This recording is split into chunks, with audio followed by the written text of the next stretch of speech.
toujours touché, on a toujours imposé les mains, on a toujours essayé de rentrer en interaction avec l'autre pour l'aider à guérir par la simple présence humaine.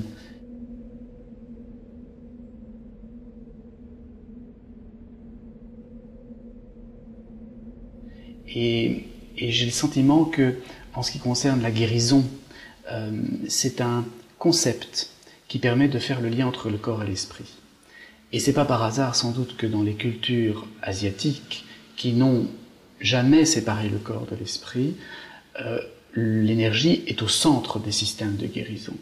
À savoir, en Inde, on a le prana, en Chine, on a le chi, et en fait, c'est sans doute la même chose.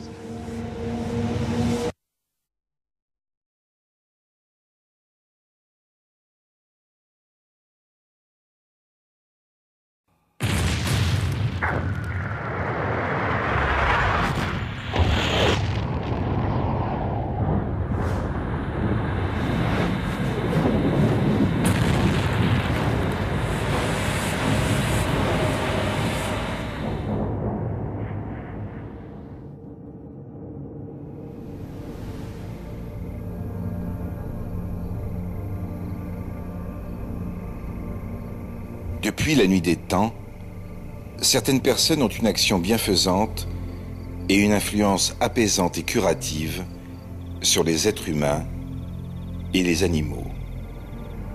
Le magnétisme, l'imposition des mains, reste une pratique universellement exercée par l'être humain depuis toujours, et ce, quelles que soient les ethnies.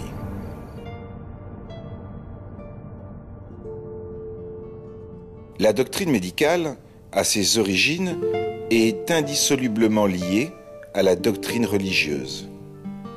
Au commencement, la médecine et la théologie ne font qu'un. Car tout être qui souffre cherche à découvrir le sens de sa souffrance. La maladie s'empare-t-elle de nous sans cause? Les dieux envoient la maladie, les dieux seuls peuvent la faire partir. Cette pensée se dresse immuable à l'aube de toute médecine. Encore inconscient de son propre savoir, faible et solitaire, l'être primitif ne voit rien d'autre à faire que d'élever son âme vers le Dieu magicien, que de lui crier sa souffrance, en le suppliant de l'en délivrer. Le seul remède qu'il connaisse est l'invocation, la prière, le sacrifice. Mais comment atteindre l'invisible? Comment parler à celui dont on ne connaît pas la demeure? Alors, dans sa détresse, l'être impuissant et désemparé doit faire appel à un autre être, plus sage, plus expérimenté.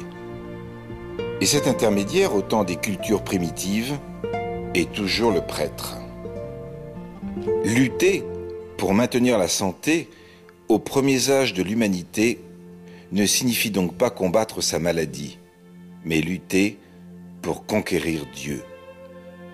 Le prêtre se présente alors comme le lien entre Dieu et l'homme souffrant.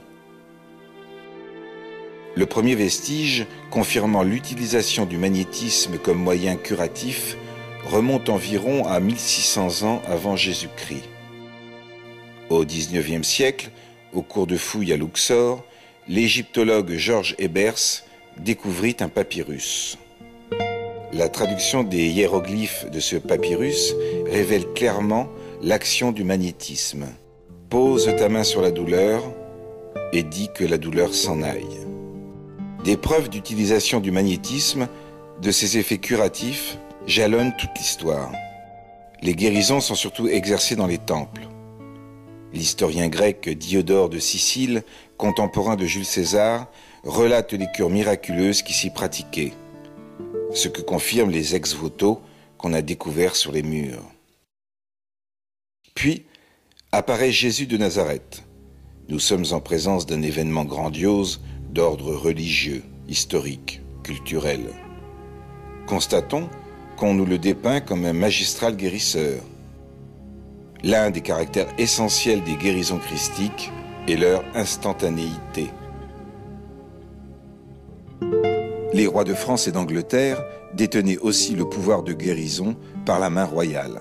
Ils entretenaient cette coutume d'imposer les mains le jour même de leur cérémonie de sacre. Ils prononçaient la locution suivante: « Le roi te touche, que Dieu te guérisse ». En France, cette tradition remonte à Robert II le Pieux. Paracelse, alchimiste et médecin.